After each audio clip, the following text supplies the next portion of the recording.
последниот период се сретнав со неколку бомбастични наслови кои зборуваа за состојбата на одредени познати личности, за нивната здравствена брачна состојба, кои што некако ми се видоа премногу интимни, премногу јавни, иако според мене треба да се приватни. И кога ги читав се чувствував непријатно, се чувствував како да навлегувам премногу некаде каде што не ми е местото. Гледав и некои YouTube видеа во кои што јутуберите зборуваа за своите здравствени состојби, низ кои сега поминуваат, споделуваат своји проблеми, брачни, животни и така натаму, толку детално, толку живо, толку емотивно, реков и читав и гледав, ни јас не сум имуна на сето тоа, јас понекогаш имам интерес да видам и да чујам нешто од тоа, меѓутоа останува фактот дека се чувствувам непријатно и се чувствувам како да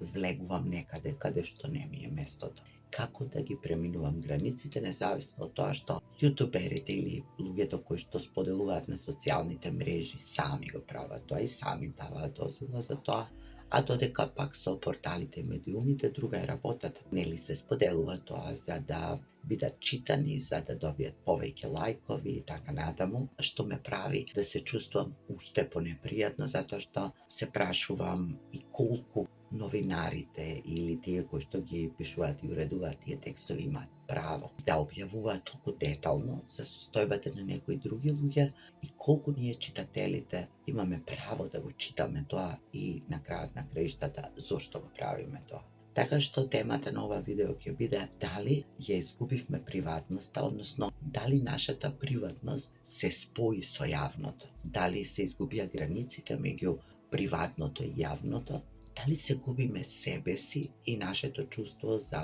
реално, човечно, културно, етично преку социјалните мрежи, односно каде е границата и што е тоа што е претерано и што е тоа што можеби и не треба да се споделува, можеби треба да биде, да остане лично, приватно. Кога сме кај споделувањето на приватните работи на јавните личности и денес на сите инфлуенсери, јутубери, тиктокери и така натаму, се појавува и прашањето колку го нормализираме тоа, колку е станато секојдневно, колку не допира. Дури понекогаш ние од другата страна, следачите, читателите, гледачите, како да имаме очекувања, како да ни се должни. Дури читам такви коментари, ако се изложуваш јавно, дека треба да си подготвен за сите коментари, пристојни, непристојни, за сите реакции, за се она што имаат потреба гледачите и читателите, и тоа оди дотаму што некогаш како да имаме и барање и очекувања да бидеме известени, да бидеме информирани, да биде со нас поделено тоа што им се случува, дури како да се чувствуваме изневерени. Неколку пати сум чула како и тие од другата страна на екранот споделуваат со извинување дека ете,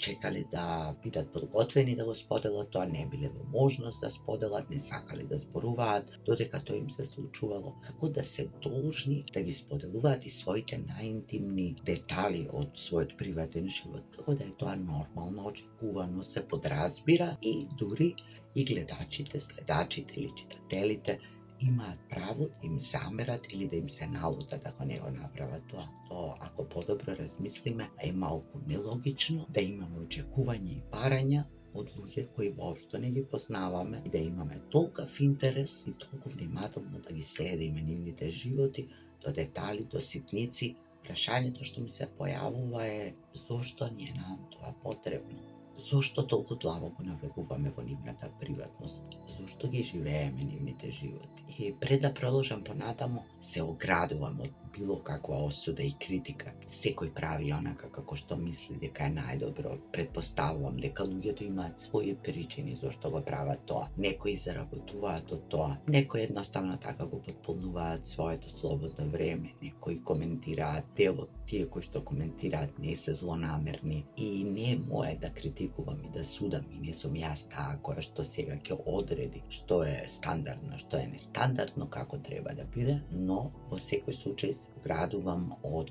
објавување на насилнички содржини, на говорна одмраза, на интернет насилство или како што современо тоа се нарекува булинг, и се разбира дека за тоа имам голема критика и голема осуда, иако, како што гледам во последно време, и за тоа се прават обиди да се релативизира и често се криеме за своето право да си го кажеме сопственото мислење, како да е тоа наше мислење најважно на светот. А од друга страна, дури кога го кажуваме тоа наше сопствено мислење, како да немаме обзири кон луѓето, кон оние кои што се изложиле, кон оние за кои што пишува, оние кои што зборуваат и споделуваат, па сметаме дека можеме се да им кажеме, заборавајќи дека тоа се живи луѓе и не се работи само за нив, туку се работи и за нивните семејства, кои што можеме со тие коментари, со тие наши реакции да ги повредиме и да ги навредиме, што во никој случај не го одобрувам и не го поддржувам. Се надевам како и мнозинството.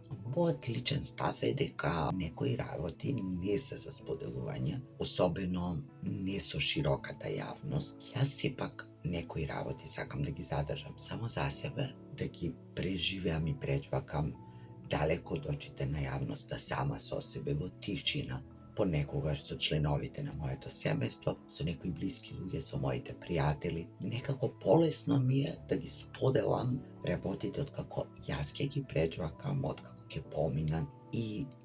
во некои средини или со некои луѓе во кои сметам дека можеби моите искуства некако ќе им послужат. Можеби порано повеќе споделував, меѓутоа како што минуваат годините, се помалку имам таква потреба. И се повеќе тие моменти кои што се специфични, посебни за мене, независно дали се работи за тешки моменти, тажни моменти или убави или среќни моменти, сакам нека да ги сачувам за себе, сама да ги isprocesирам, сама да ги разгледам од многу аспекти, да ги доживеам, да ги преживеам, дури потоа да можам да ги споделувам со повеќе луѓе, со поширока јавност, што и да се подразбира под тоа. И како потврда на тоа се и моите мрежи, мојот Facebook, ево овде YouTube каналот, на кој што многу ретко зборувам во конкретен период, кога конкретно ми се случуваат работите. Многу ретко, скоро никогаш, споделувам имиња други луѓе, освен ако не се широко достапни и ако не сум добила на некој начин дозвола за тоа. Најчесто гледам да не го правам тоа. Оттам тргнувајќи и од она што претходно го кажав, јас сепак сметам дека има нешто што е премногу, нешто што е претерано, и би сакала во следното видео да зборувам малку и за тоа што е според мене претерано, а што е некако приватливо. Пак ќе повторам, тоа е само моje лично мислење и мој личен увид. Посакувам се најубаво, погледнете ги и моите постери видеа, приклучете се на каналот, оставете коментар, стиснете лайк ако ви се допаѓа видеото. Споделете го некому ако мислите дека може да му користи, и се гледаме наскоро.